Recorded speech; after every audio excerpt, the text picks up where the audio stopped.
வேதம் சொல்லுகிறது, நாம் ஆண்டவருக்கு காத்திருக்கும் பொழுது அனுதினம் அவர் புது பலனை தருகிறார்.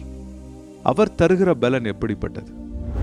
அவர் தருகிற பலன் சரீர பிரகாரமான பலன் மட்டுமல்ல, நம்முடைய ஆத்துமாவிலும் நம்முடைய மனதிலும் ஏற்படுகிற பரிசுத்த ஆவியின் பலன். அன்பானவர்களே, யோவான் எழுதுகிறார், பிரியமானவனே, உன் ஆத்துமா வாழ்வது போல நீ எல்லாவற்றிலும் வாழ்ந்து சுகமாயிருப்பாயாக என்று. அன்பானவர்களே, நம் உள்ளத்தில் பலன் அடையும் பொழுது, நம்முடைய ஆத்துமாவில் திடனடையும் பொழுது, நம்முடைய ஆத்துமாவில் மீண்டு எழத்தக்கதாக வலிமை பிறக்கும் பொழுது, நீங்கள் புது பலன் அடைந்து கழுகுகளைப் போல எழும்புவீர்கள்.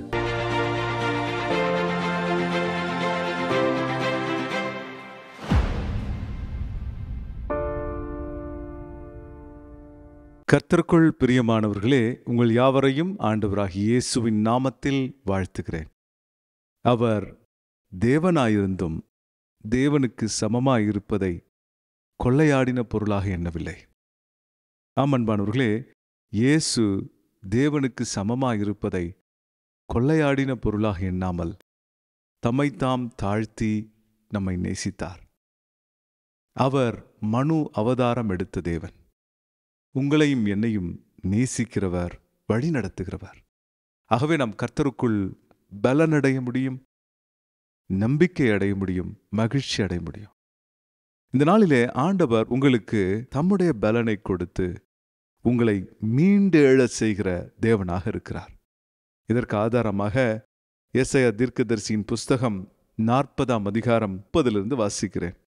இளைஞர் இலைப்படைந்து சோர்ந்து போவார்கள், வாலிபரும் இடறி விழுவார்கள். கர்த்தருக்கு காத்திருக்கிறவர்களோ புதுபலன் அடைந்து கழுகுகளைப் போல செட்டைகளை அடித்து எழும்புவார்கள். அவர்கள் ஓடினாலும் இலைப்படையார்கள், நடந்தாலும் சோர்ந்து போகார்கள். ஒரு சில விஐபிஸை நீங்க பார்க்கும்போது, சில வாட்ட சாட்டமான நல்ல திடகாத்திரமான சில வாலிபர்கள் பாதுகாப்பிற்காக வருகிறத நீங்க பார்த்துருப்பீங்க. அவங்கள சில நேரத்தில் பாக்ஸர்ஸ் அப்படின்லாம் சொல்லுவாங்க. அப்படியே அந்த விஐபிஸ் முன்னாடியும் பின்னாடியும் சைட்லையும் போவாங்க. தெரியாமல் யாராவது அந்த விஐபிஸ் கிட்ட நெருங்கிடக்கூடாது, பாதுகாப்பு கொடுக்க வேண்டும் என்று சொல்லுவார்கள். நல்ல வலிமையான இளைஞர்கள். வேதம் சொல்லுகிறது, இளைஞர்கள் இலைப்படைந்து சோர்ந்து போவார்கள். இன்னைக்கு அநேகரை நம்ம பார்க்குறோம். பெரிய பெரிய ஆக்டர்ஸ், பெரிய பெரிய பர்சனாலிட்டிஸ் தங்களுடைய ஒர்க் அவுட் டைமில் கூட அவங்க இறந்து போகிறத நம்ம பார்க்குறோம். தங்களுடைய உடலை சரியாக பாதுகாக்காதனால அவர்களுக்குள் ஏற்படுகிற பிரச்சனைகளினால் மடிந்து போகிறதை நாம் பார்க்கிறோம். நான் என்ன சொல்ல வருகிறேன் என்றால், நாம் எவ்வளவு உடல் வலிமையோடு திகழ்ந்தாலும் நாம் இலைப்படைந்து போகலாம். வாலிபர்கள் இடறி விழுவார்கள். ஆனால் வேதம் சொல்லுகிறது, நம்முடைய இயற்கையின் பலத்தினால் மாத்திரம் நாம் எப்பொழுதும் திடகாத்திரமாக நின்றுவிட முடியாது. வேதம் சொல்லுகிறது, நாம் ஆண்டவருக்கு காத்திருக்கும் பொழுது அனுதினம் அவர் புது பலனை தருகிறார். அவர் தருகிற பலன் எப்படிப்பட்டது? அவர் தருகிற பலன் சரீர பிரகாரமான பலன் மட்டுமல்ல, நம்முடைய ஆத்துமாவிலும் நம்முடைய மனதிலும் ஏற்படுகிற பரிசுத்த ஆவியின் பலன். அன்பானவர்களே, யோவான் எழுதுகிறார், பிரியமானவனே, உன் ஆத்துமா வாழ்வது போல நீ எல்லாவற்றிலும் வாழ்ந்து சுகமாயிருப்பாயாக என்று. அன்பானவர்களே, நம் உள்ளத்தில் பலன் அடையும் பொழுது, நம்முடைய ஆத்துமாவில் திடனடையும் பொழுது, நம்முடைய ஆத்துமாவில் மீண்டு எழத்தக்கதாக வலிமை பிறக்கும் பொழுது, நீங்கள் புது பலன் அடைந்து கழுகுகளைப் போல எழும்புவீர்கள். அதுதான் கர்த்தர் கொடுக்கிற பலன். இயற்கையாக நம்ம இன்னைக்கு எக்ஸசைஸ் பண்ணி உடம்ப ஃபிட்னஸோட வச்சுக்கலாம், தப்பு கிடையாது. வேதாகமும் அதை சொல்லுகிறது. அப்போஸ்தலனாகிய பவுல் சொல்லுகிறார், சரீர முயற்சி அற்ப பிரயோஜனம் உள்ளது. தேவ பக்திக்கு ஏதுவான முயற்சியோ இந்த உலகத்தில் மட்டுமல்ல, வரப்போகிற நித்திய ராஜ்யத்திலும் பிரயோஜனமுள்ளது என்று சொல்லுகிறார்.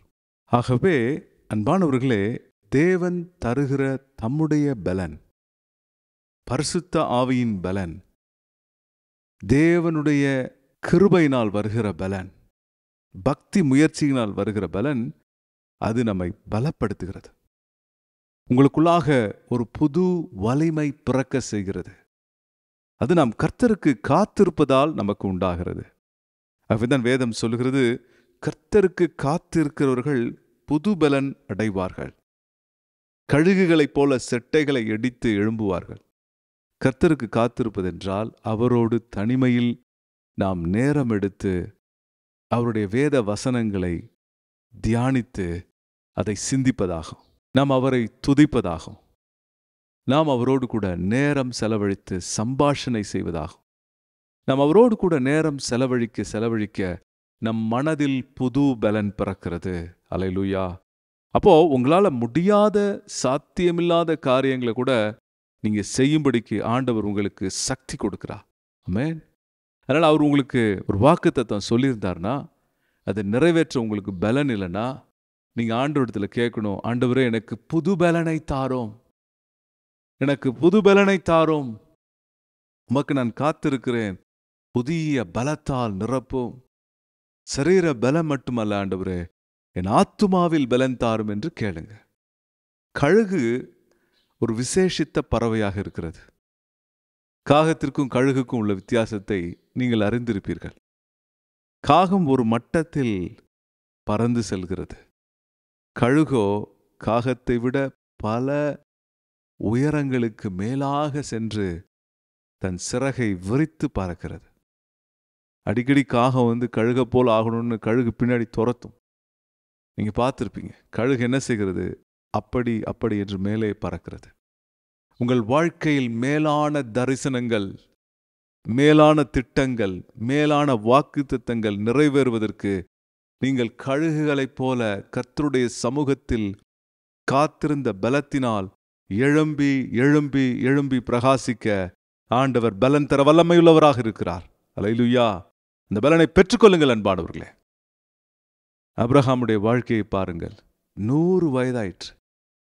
வேதம் சொல்லுகிறது, அப்போஸ்தலனாகிய பவுல் ரோமருக்கு எழுதின நிருபம் 4ஆம் அதிகாரம் 18ஆம் வசனம் இவ்வாறாக சொல்லுகிறது, உன் சந்ததி இவ்வளவா இருக்கும் என்று சொல்லப்பட்டபடியே தான் அநேக ஜாதிகளுக்கு தகப்பனாவதை நம்புகிறதற்கு ஏதுவில்லாதிருந்த பொழுதும் அதை நம்பிக்கையோட விசுவாசித்தான். அவன் விசுவாசத்திலே பலவீனமாய் இருக்கவில்லை. 100 வயது உள்ளவனாய் இருக்கும் பொழுது தன் சரீரம் செத்துப்போனதையும் சாராளுடைய கர்ப்பம் செத்துப்போனதையும் எண்ணாதிருந்தான். தேவனுடைய வாக்குத்தத்தத்தை குறித்து அவன் அவிசுவாசமாய் சந்தேகப்படாமல் தேவன் வாக்குத்தத்தம் பண்ணினதை நிறைவேற்ற வல்லவராய் இருக்கிறார் என்று முழு நிச்சயமாய் நம்பி தேவனை மகிமைப்படுத்தி விசுவாசத்தில் வல்லவனானான். எப்படி வல்லவனானான் பாருங்க. அவர் வாக்குத்தத்தத்தை நிறைவேற்ற வல்லவராய் இருக்கிறார் என்று முழு நிச்சயமாய் நம்பி அவரை மகிமைப்படுத்தி விசுவாசத்தில் வல்லவனானான். இதான் கர்த்தருக்கு காத்திருக்கிறதுனால் வருகிற பலன். அவரை நம்புகிறது, அவருடைய வாக்குத்தத்தத்தை நம்புகிறது, அவரை மகிமைப்படுத்துகிறது. புது பலன் அடைவீர்கள். அல்லேலூயா. கர்த்தர் தம்முடைய பலத்தை கொடுத்து உங்களுக்கு மீண்டு எழும்பும்படி செய்வார். இவ்வளோ நாள் நான் தப்பு பண்ணிட்டேன் சார், இவ்வளோ நாள் பாவங்கள் பண்ணிட்டேன், என் வலிமையை என் வாய்ப்புகளை இழந்து போய்விட்டேன், நான் பரிதபிக்கிறேன் அப்படின்னு சொன்னீங்கன்னா உங்களுடைய இருதயத்தை ஆண்டவருக்கு திரும்ப கொடுங்க. நீங்க திரும்ப அவரிடத்துல சேருங்க. உங்கள் பாவங்களை அவர் மன்னித்திருக்கிறார். அவைகள் சிவப்பாக இருந்தாலும் அவைகளை அவர் வெண் பஞ்சை போல மாற்றுகிறவர். வேதம் சொல்லுகிறது, உங்கள் பாவங்களை தம்முடைய முதுகுக்கு பின்பாக எறிந்து போட்டார். அவைகளை சமுத்திரத்தின் ஆழங்களில் அடக்கி போட்டார். இழந்து போன வாய்ப்புகளை, இழந்து போன பலனை, இழந்து போன சக்தியை நான் எப்படி பெற்றுக்கொள்வேன், என்ன செய்வேன் என்று கலங்காதீங்க. கர்த்தர் உங்களுக்கு பலன் கொடுத்து வாய்ப்புகளை ஏற்படுத்துவார். அல்லேலூயா. தைரியமாக இருங்கள், திடன் கொள்ளுங்கள், பலன் கொள்ளுங்கள், விசுவாசத்தோடு இருங்க. கர்த்தர் உங்களை உயர்த்தி ஆசீர்வதிப்பார். அல்லேலூயா. God is able to do that and he will do it for you. ஆகவேதான் தாவீது அதை தன்னுடைய அனுபவமாக சங்கீதம் 103ஆம் சங்கீதத்தில் இவ்வாறாக சொல்லுகிறார். சங்கீதம் 103 நம்ம எல்லாருக்கும் தெரிந்த சங்கீதம். அதிலே அவர் இவ்வளவாக சொல்லுகிறார், கழுகுக்கு சமானமாய் உன் வயது திரும்ப வால வயது போலாகிறது. You are getting renewed in your strength. God will give you strength, the strength to the inner man and to the outer man. உங்கள் உள்ளத்திலும் சரி, உங்கள் உடலிலும் வலிமை கொடுத்து உங்களை பலப்படுத்துவார். புதுபலன் பெறுவீர்கள். கழுகைப் போல எழும்புவீர்கள். வாலிபர்கள் இடறி விழலாம், வாலிபர்கள் விழுந்து போகலாம். கர்த்தருடைய பிள்ளைகள் ஜெயிக்கத்தான் செய்வார்கள். ஆமென். நீங்க நிச்சயமாக மேலெழும்புவீங்க. கர்த்தர் உங்களை ஆசீர்வதிப்பார். நாம் ஜெபிக்கலாம். அன்பும் கிருபையும் நிறைந்த நல்ல ஆண்டவரே, நாங்கள் சில நேரத்தில் எங்கள் பலனை இழந்து எங்களுக்கு கொடுத்த வாக்குத்தத்தங்கள் நிறைவேறுமோ என்று அச்சம் கொள்கிறோம். ஆண்டவரே, எங்களுக்கு உதவி செய்யும். எங்களுக்கு உதவி செய்யும். எங்களை உம்முடைய அன்பினால் நிரப்பியருளும். பரிசுத்த ஆவியினால் நிரப்பியருளும். புது பலனை கொடும். ஆபிரகாம் உம்மை நம்பி உம்மை மகிமைப்படுத்தி வல்லவனானான். அதே போல நம்முடைய பிள்ளைகள் வல்லவர்களாக மாறட்டும். எங்கள் விசுவாசத்தை எழும்ப பண்ணும். எங்கள் சரீரங்களை, எங்கள் ஆவியை, எங்கள் ஆத்துமாவை ஆண்டவரே நீர் உயிரடைய செய். நீர் அப்படி செய்கிறபடியால் நன்றி, கோடான கோடி நன்றி. இயேசுவின் நாமத்தில் ஜெபிக்கிறோம் பிதாவே, ஆமென். அன்பானவர்களே, புது பலன் பெறுவீர்கள். கர்த்தருடைய வார்த்தையிலும் கர்த்தருடைய சமூகத்திலும் காத்திருக்கும் பொழுது இயற்கைக்கு அப்பாற்பட்ட பலன் வரும்.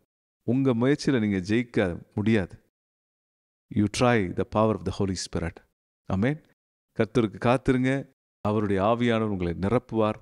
நீங்கள் ஜெயம் பெறுவீர்கள். நிச்சயமாக இந்த செய்தி உங்களுக்கு பிரயோஜனமாக இருக்கும் என்று நம்புகிறேன்.